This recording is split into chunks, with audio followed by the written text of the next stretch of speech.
representa o quê? A quitina. Está faltando a miosina, lembra dela? A miosina tem uma cabeça e a cauda. Cabeça, cauda. Do outro lado, a cauda e a cabeça. A cauda e a cabeça. Vamos fazer outro aqui. Cabeça, não, cauda, cabeça, cabeça, cauda. Cauda, cabeça, cauda, cabeça. E aí lembra rapidão aí, como é que você junta essas caudas? É uma proteína chamada de mionesina, que é a linha M do sarcômero. Show?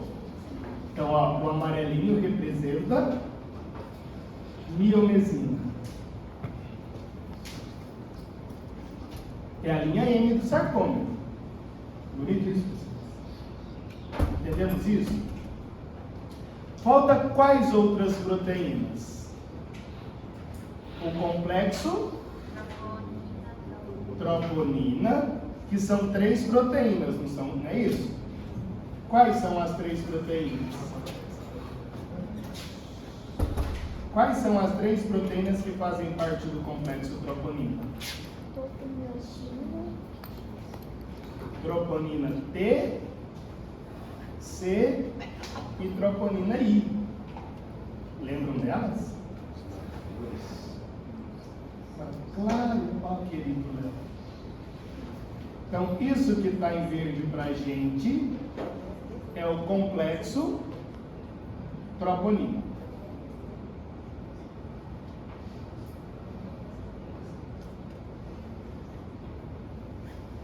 Vamos colocar nomezinho para você ficar feliz. Então, o que está em verde? Complexo troponina. Lembra, o complexo troponina são quantas proteínas? 3. Como é que elas chamam? I, C, T. I vem da palavra inibitório. C vem da palavra cálcio. E T vem da palavra tropomiosina. Então tá faltando ali pra gente quem? A nossa tropomiosina, que eu estou representando em preto aí para você. Então a nossa tropomiosina, pronto. Só está faltando mais uma proteína. Qual que é ela? Que serve para relaxar. Que é a mola? Titina. Vamos colocar ela aqui de laranja. Titina.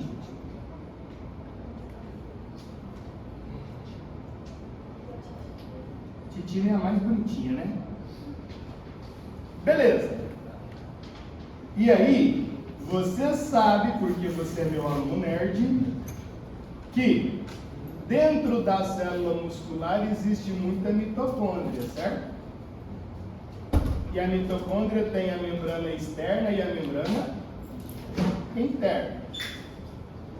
E você sabe que a glicose, que está lá de fora da célula, entra na célula, precisa de transportador para a glicose?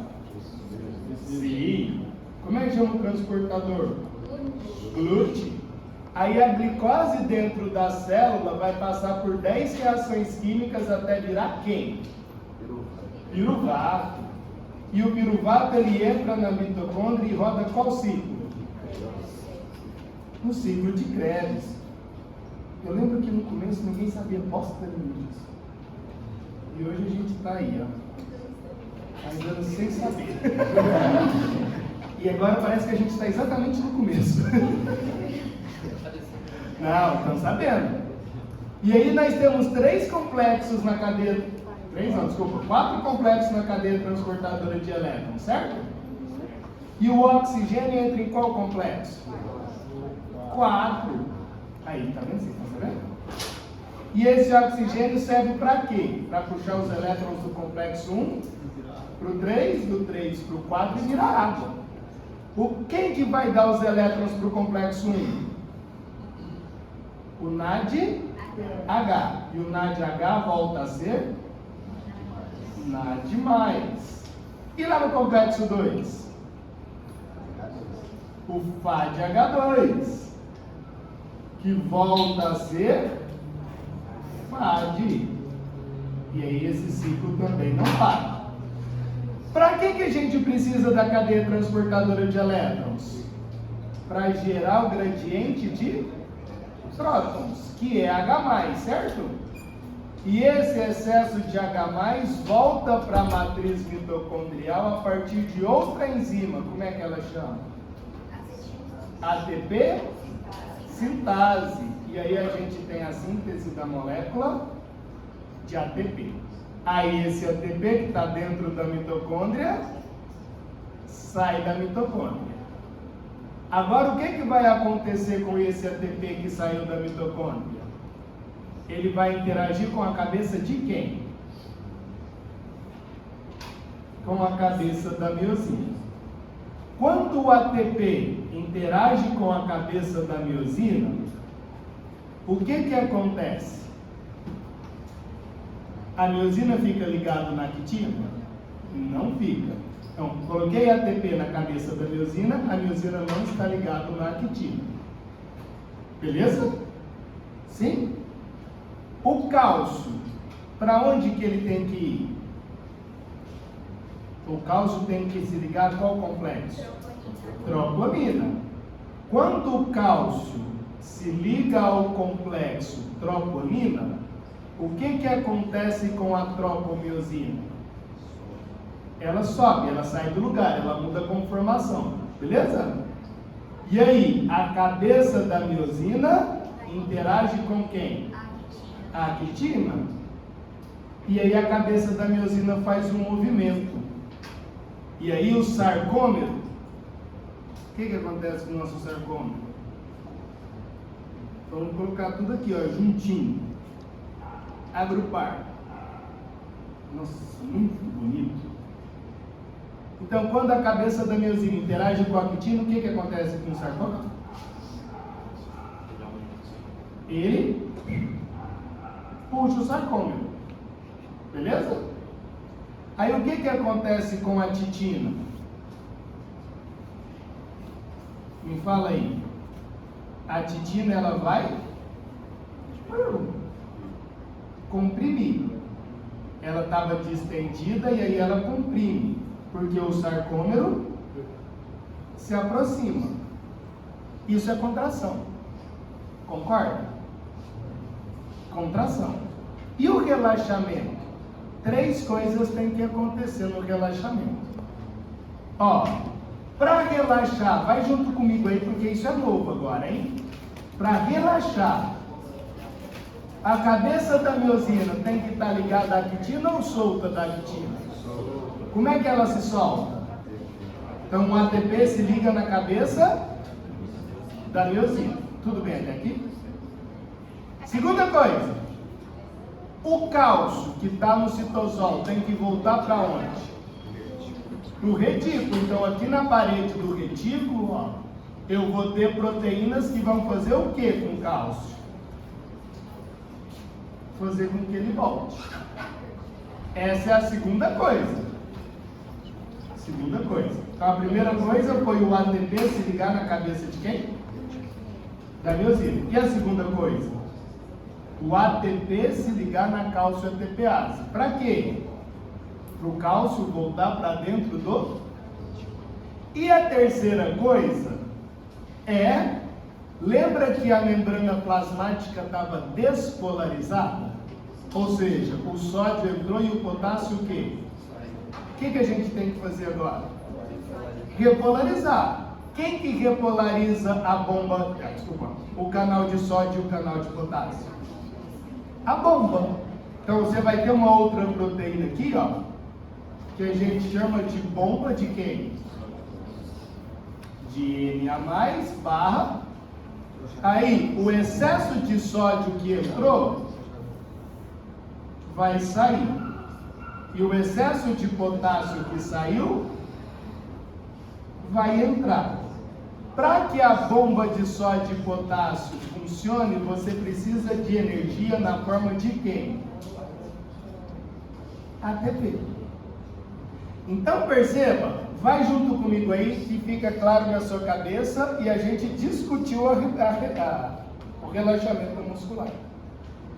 Primeira coisa que eu vou precisar no relaxamento muscular é ATP para se ligar na cabeça de quem? Quando o ATP se liga na cabeça da miosina, a miosina se liga à actina? Não. Ao mesmo tempo, outro ATP vai se ligar na cálcio ATPase. Para quê? Para tirar o cálcio do citosol e colocar ele dentro do retículo. Quando isso acontece, o complexo troponina volta para o lugar e a titina faz o que com o nosso sarcômero? A titina empurra o sarcômero para a posição inicial. Então, a molinha que é a titina que estava comprimida, agora ela distende. Tudo bem? Então perceba que para você contrair é uma força mecânica, que é a cabeça da miosina puxando a actina. E para relaxar é outra força mecânica. A mola titina que estava comprimida, agora ela vai distender. Aí volta a posição, volta o sarcômero para a posição inicial, fechou? E a terceira coisa, qual que é? É a bomba de sódio e potássio. Para pegar o sódio que entrou e colocar ele para fora, e o potássio que saiu, colocar ele para dentro.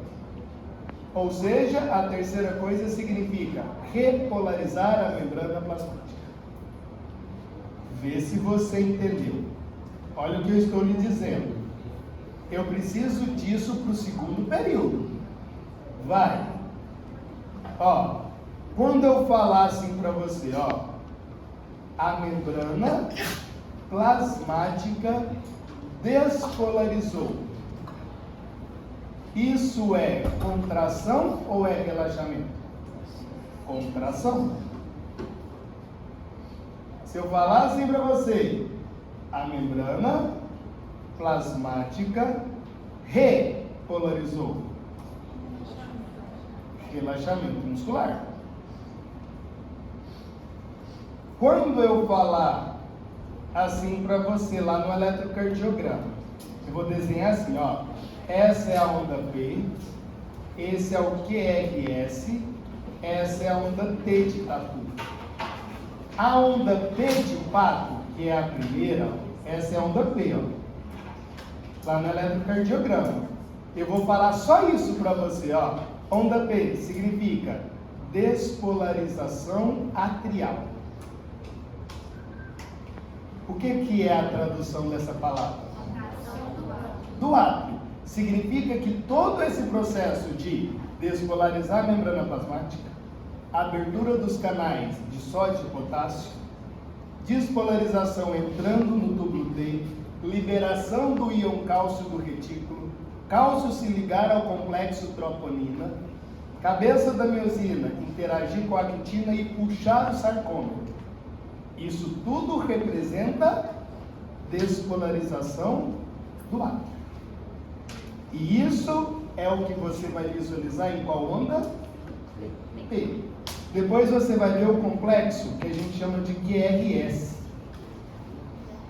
QRS, eu vou falar assim para você, ó. Isso é a despolarização do ventrículo. Toda essa discussão repetiu. Porque uma coisa é contrair átrio, outra coisa é contrair ventrículo.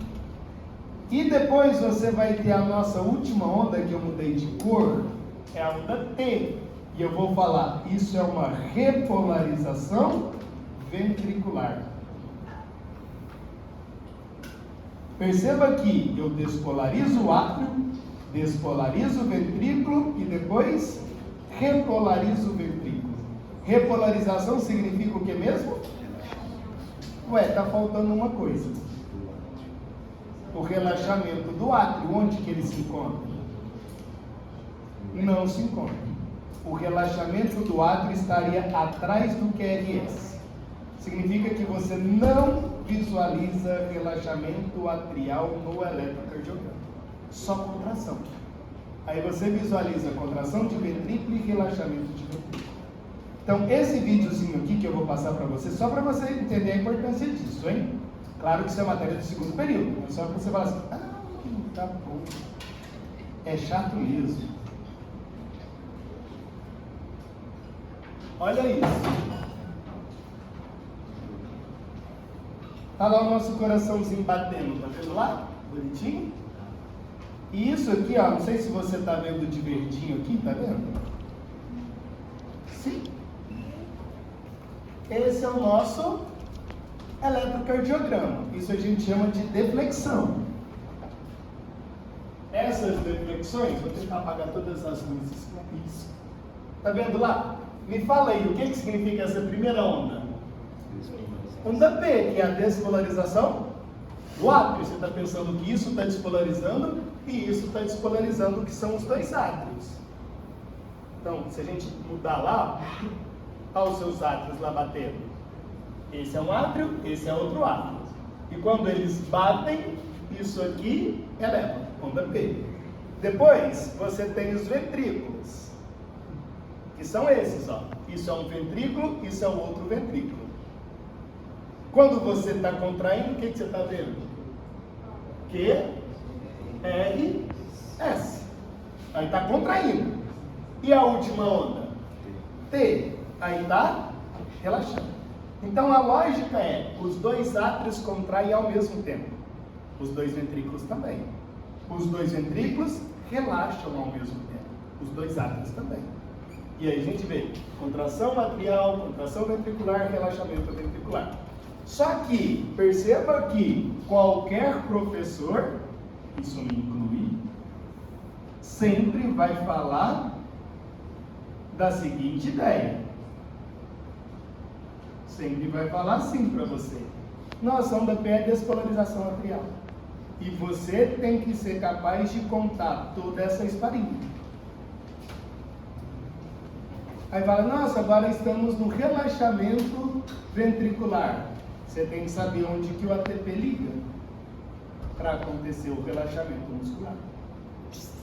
Por quê? Porque qualquer curso de eletrocardiograma, o professor vai falar assim, nós tivemos a morte da bomba de sódio e potássio.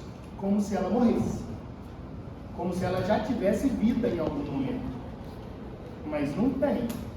E quando ele fala bomba de sódio e potássio, você está pensando que está faltando quem? Está faltando aqui. Bonitinho isso? Sim, queridos. Então me fala aí, você entendeu a contração muscular? Sim. Jura? Você entendeu o relaxamento muscular? Então vai. Me diz aí, para relaxar, você precisa de ATP para ligar onde? Cabeça da miosina? Bomba de sódio e potássio e? Cálcio ATPase. Se faltar ATP, a cabeça da miosina fica ligada na actina. Se faltar ATP, o cálcio fica no? E se faltar ATP, a membrana fica despolarizada. Isso é o que você entende como cãibra. Então a cãibra é a falta de quem? De ATP. 90% das vezes é porque está faltando quem? Oxigênio. Eu tenho menos oxigênio do que eu deveria. Se eu tenho menos oxigênio, menos ATP, musculatura contrai e não relaxa. Vamos pensar na nossa clínica médica. Me ajuda aí. Vamos colocar aqui a senhorinha para você entender isso. Ficou muito organizado o meu quadro. Sou eu. Não faz isso não, é uma vergonha.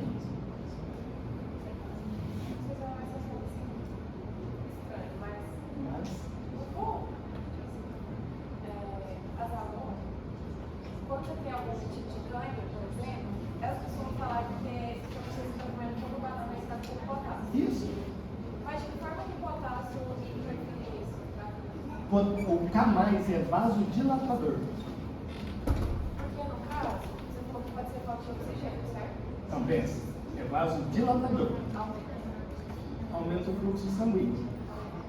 Aumenta o oxigênio. E é exatamente por isso só. Então, quanto mais...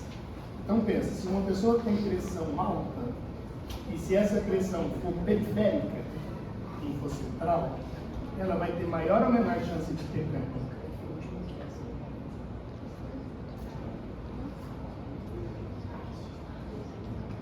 O seu sistema circulatório é um sistema circulatório aberto ou fechado? Fechado. O que significa isso? Só passa dentro do vaso sanguíneo? Mas no vocabulário. Não. Só passa dentro do vaso sanguíneo. Se passar fora, você está tendo hemorragia. É impossível, não é impossível passar fora. Mas passa, mas você está tendo hemorragia. Então, o sangue, não existe sangue fora dos vasos sanguíneos. Aí você pode falar assim para mim, mas o coração, o sangue não passa dentro do coração? Dentro de átrio, dentro de ventrículo, mas os átrios é como se o seu vaso sanguíneo tivesse feito esse volume para caber, tá? Beleza. Quantos litros de sangue você tem? Qual é o seu peso? Posso falar, né? Vamos imaginar que você tenha 70 quilos. Você deve ter aproximadamente 5 litros de sangue em 70 quilos, tá bom? Se você tiver um pouquinho menos, você tem um pouco menos de sangue, um pouquinho mais de sangue. Claro que isso depende da altura também. Pensa então que são 5 litros de sangue percorrendo todos os seus vasos sanguíneos. Se você tem um vaso sanguíneo do diâmetro dessa caneta, passa muito sangue, certo? Se você diminui o diâmetro, agora estou na bunda da caneta, passa menos sangue. E cada vez que você diminui mais, passa menos sangue. Concorda? Então, se você aumenta a pressão, você tem duas chances para aumentar a pressão arterial. Ou você vai aumentar o volume de sangue no seu corpo, porque senão aumenta a quantidade de vasos sanguíneos. Certo? Ou você vai contrair a sua musculatura arterial. São só essas duas possibilidades que existem. Por isso que todo fármaco que você usa para diminuir a pressão arterial é um fármaco que faz você urinar muito, para tirar líquido do seu corpo, do seu sangue. Show? Dito isto tudo, então agora pensa. Se você tem um problema de aumento de pressão, significa que você contraiu a sua musculatura arterial, você vai ter mais ou menos sangue. Se passa menos sangue, câncer, porque chega menos oxigênio. Então, toda vez que chegar menos oxigênio, tende a ter câncer. Então, toda vez que você vasodilata, chega mais oxigênio. Chega mais oxigênio, mais ATP, menos. Isso serve para o coração. Por isso que pessoas que têm pressão alta têm maior chance de ter infarto. Porque chega menos oxigênio nas células cardíacas. Menos oxigênio, menos ATP, mais câncer. E câncer no coração, mais infarto. Sim? Jura? Essa é a nossa amiguinha. E a nossa amiguinha precisa de fazer uma cirurgia porque você não percebeu, mas imaginemos nós que a perninha da nossa amiga está com uma lesão. Vamos desenhar a lesão aqui. Ó, está sangrando. Sim? E aí você precisa de fazer uma cirurgia porque algo muito feio aconteceu. Quebrou o osso, sei lá. Você vai dar fármacos para essa pessoa. Primeiro fármaco é que você não quer que ela sinta dor. E o segundo fármaco é que você não quer que ela movimente. Porque você vai fazer uma cirurgia.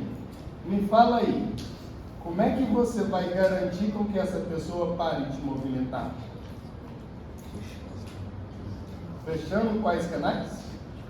De cálcio que está onde? Exatamente. Se você garante com que o cálcio permaneça dentro da cisterna terminal, ou seja, se o cálcio não vai para o citosol, tem jeito de contrair? Não tem. Ah, então os anestésicos, quando a gente pensa em anestésicos, para parar de movimentar, eles vão agir onde? No canal de hianotina. Aí o cálcio não sai, não tem contração muscular. Show de bola? Entendeu a ideia? Fácil demais ou não? Agora pensa ao contrário. Pensa aí. Você já viu falar numa patologia chamada de insuficiência cardíaca?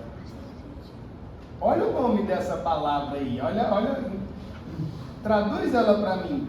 Quando você pensa em insuficiência cardíaca, você pensa no quê?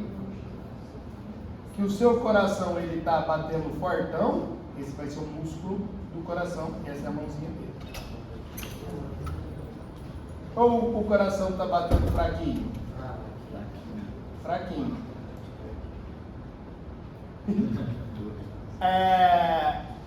Tá, eu preciso de aumentar a força de contração muscular.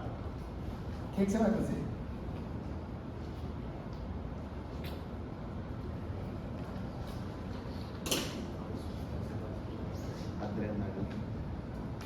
Você vai precisar que o cálcio esteja onde? No citosol. Então, quanto mais cálcio estiver no citosol, você vai ter mais contração ou mais relaxamento? Contração. Então, agora ficou o contrário. Eu preciso de retirar o cálcio do citosol. Quando eu retiro o cálcio do citosol, o cálcio se liga no complexo troponina para permitir a interação da miocina com a actina. A gente vai chamar esses fármacos de fármacos ionotrópicos, que são fármacos que estimulam a despolarização da membrana plasmática, consequentemente liberação do íon cálcio no citosol, aumento de força de contração. Você só usa isso toda hora que você tiver com paciente com insuficiência cardíaca, 100%. Entendeu a ideia? Vou contar uma história triste, verdadeira, mais triste. Há 2 meses atrás, 2 meses e meio, não sei se você lembra, mas eu perdi um tio meu. E esse meu tio, ele faleceu por insuficiência cardíaca. Ele tinha 28% de ejeção cardíaca. O que significa isso? Que quando os ventrículos dele contraem, imagine que você tem que liberar 10 ml por contração ventricular. Contraiu, sai 10 ml. Contraiu, sai 10 ml. E ele estava com 28%. Significa que em vez de sair 10 ml, estava saindo quanto? 2,8 ml. Beleza? E aí, ele estava na UTI e ele estava tomando um fármaco conhecido como noradrenalina. Para quê?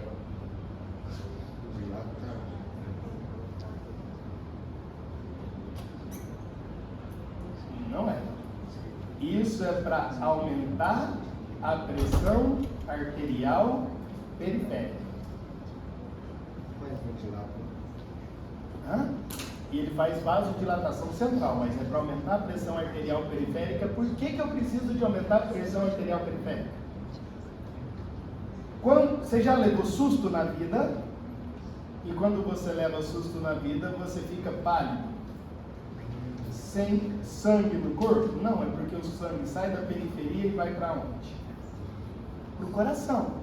Então, quando você contrai artérias, o sangue está saindo daqui, indo em direção ao coração. Está saindo da sua pele, da sua perna, indo em direção ao coração. Mas por que a pessoa precisa de sangue no coração? Porque na verdade ela precisa de quem para produzir ATP? Oxigênio. Então quanto mais sangue você consegue colocar circulando no coração, mais oxigênio tem, menor chance de ter parada cardíaca. Se você tira a noradrenalina do paciente, o que acontece com ele? Que foi exatamente o que aconteceu com o Mutinho. Tira a noradrenalina para ver se o coração consegue trabalhar sozinho. Consegue? No caso do Mutinho, não. Faleceu, mas a maioria das vezes consegue, né? Que é protocolo. Não tem nada de erro médico, isso, nada disso não. Só tem tipo, nossa, no caso dele, se tivesse mantido noradrenalina até hoje, ele estaria internado até hoje. 3 meses internado. Esperando talvez um transplante cardíaco. Mas como é o protocolo, tira noradrenalina e pensa, ih, vai dar certo. Ih, morreu.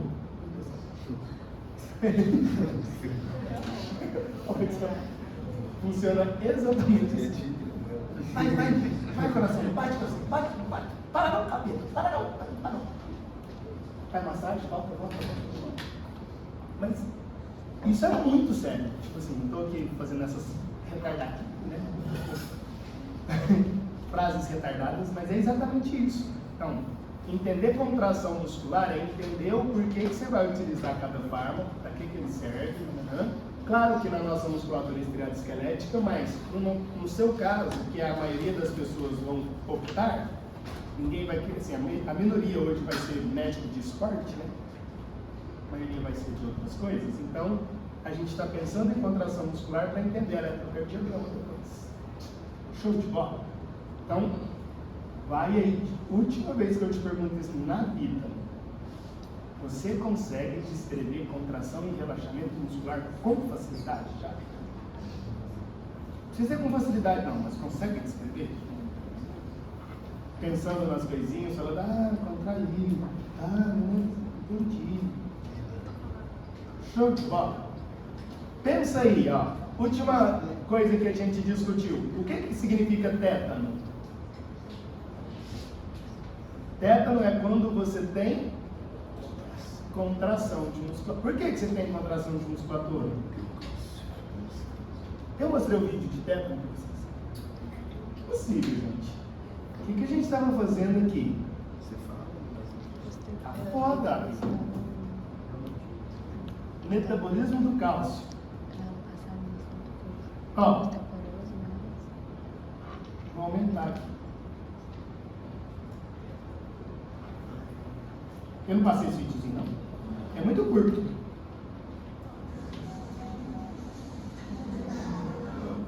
Olha a mão do gato. Não olha não. Ó. Começa a contrair, né? Ele vai contrair. E isso acontece em todos os músculos do corpo. É involuntário. Ele não está fazendo isso porque ele quer. Diferente de mim que está fazendo porque eu quero. Ele não. É involuntário. Aí você deve estar pensando, Léo, mas beleza, ele contraiu o músculo da mão. Velho, o músculo da mão, o máximo que vai acontecer é quebrar o osso do dedo. Máximo, e quebra. Mas se for músculos intercostais, o que você para de fazer? Respirar. E se o oxigênio não entra, você vive 5 minutos. Sim? Porque quando você contrai, diminui a pressão, o ar entra. Show de bola? Se você então contrai todos os músculos intercostais e não relaxa, o ar não vai parar de entrar isso aí. E claro que você morre. Simplesmente porque a gente colocou cálcio no citosol e não tirou o cálcio do citosol. Faz exatamente isso. Então, o tétano faz exatamente isso. Nossa, a pessoa morreu por causa que tinha tétano. É verdade. Porque a bactéria fez com que bloqueia o canal da DPS. Ela bloqueou o canal da DPS. Será que? Agora o que a gente faz? Agora já são 2h15, você vai lá beber uma água, 2h20, no máximo 2h25, a gente volta e agora a gente vai falar de tendão. Beleza? Aí depois que a gente falar de tendão, eu vou passar um caso clínico para a turma inteira, então a turma não vai separar em A e B.